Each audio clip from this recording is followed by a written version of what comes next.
My name is Emily Badgett. I'm an American Studies and Religious Studies double major, and I'm also a part of the certificate program for Civic and Global Leadership.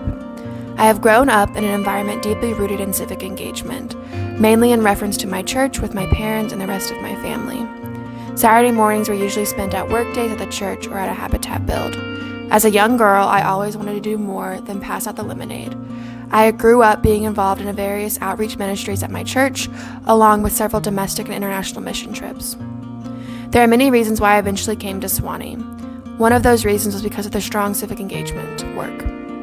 I was Beta Club president my senior year and on vestry of my church, and I was intrigued to combine both of these things in a more academic and cohesive way at C'20. But most of my time in the civic engagement office has been through happenstance and building relationships with individual staff members.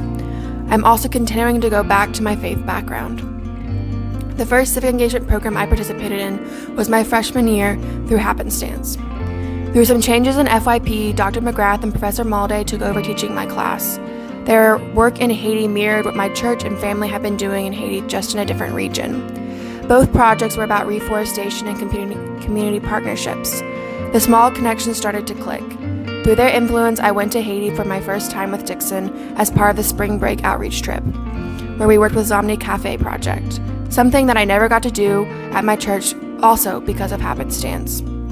After this visit, I applied for a summer internship working with Haiti Reforestation Partnership, which was the organization that I grew up working with at my church. This internship was the beginning of a civic engagement journey of strategic planning and community development. Since at Haiti Reforest, I got to help the organization start a new chapter with a new name and a new mission. When I returned back to C'20 in my sophomore year, I became a part of the certificate program in civic and global leadership. I fell in love with the program. Through the certificate program, I got to merge my passions with an academic interest. Two pieces were influential for me. First, the elective classes and readings from the introductory course inspired my work in other fields, most notably in Zanzibar and Yay C'20 Votes. Second, in the introductory course, our case study was homelessness in Harvard, where we learned about the different roles, stakeholders, and the complexity of nonprofit work. This case study came in handy the summer before my senior year. Beginning sophomore year, my civic engagement work began to diverge into three paths.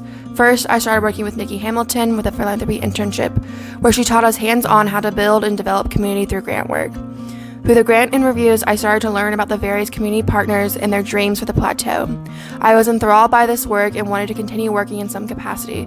So after the philanthropy internship ended junior year, I applied to Nikki's Canale with South Cumberland Community Fund for my senior year. Through my Canale internship, I have learned the day in and day out of community development. I help with community conversation, the redevelopment of the B45 program, and the SCCF grant process. All were various forms of indirect service that helped in the long-term goals of strategic planning for both SCCF and the community partners. The second path my civic engagement life took was through democratic engagement.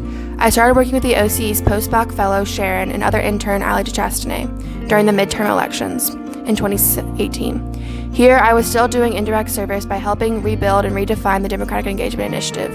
Again, here was another opportunity where I was combining my academic knowledge from the certificate program with service work. Most of Sharon, Allie's, and I's work was spent registering students to vote. When our national study of learning, voting, and engagement data came back, our voting rate had increased by 22.7%. Thinking about the large national trend, our increase was on the lower end, and I wanted to see how we could do even better. I decided to write my capstone project on promising practices in democratic engagement. I interviewed several striving institutions who were doing democratic engagement really well to see how we could improve our program. From this knowledge, the new postbac fellow for student programming, Loring, had developed a spring fellowship for election engagement where I could reinvigorate and apply my capstone project. As someone who cares about sustainability of organizations, Loring and I worked alongside Ann Mitchell to continue the democratic engagement program. The third path was through the Episcopal Church. Between my sophomore and junior year, I did a civic engaged internship at the Anglican Diocese of Zanzibar in Tanzania, where I worked at the East African Slave Trade Exhibit Center. I combined academic research, passion in American Studies and Religious Studies double major with my passion for social justice around race and gender. This again was not direct service because most of the time was spent building a library without books. But before I left for Tanzania, I decided to formally begin in the process of discernment into the priesthood in the Episcopal Church. Following my time in Zanzibar, the next year of school, I would go back once a month to meet with my discernment committee in North Carolina. I began my journey with community engagement with my church community growing up, and now I'm coming back full circle. As part of my discernment process, the next summer between my junior and senior year, I worked at Common Ground, which is a worshiping community of the Diocese of Atlanta that is a congregation made up of people who live on the streets. I absolutely adore working with CCG because I was able to take all I was learning in the certificate program and having a real-life application of our homelessness and Harvard case study. My politics and poverty class with Dr. Schneider was also influential. For one of the first times, I was combining direct service, ministry, and academic work into one internship. Then, before returning back to campus in January, I had my big interviews with the Bishop and the Commission on Ministry. I have now been accepted as a postulant for the Diocese of North Carolina. Instead of going to seminary right away, I'm going to spend the next year working at a hospital doing a clinical pastoral education program and working part-time with children and youth at my home parish.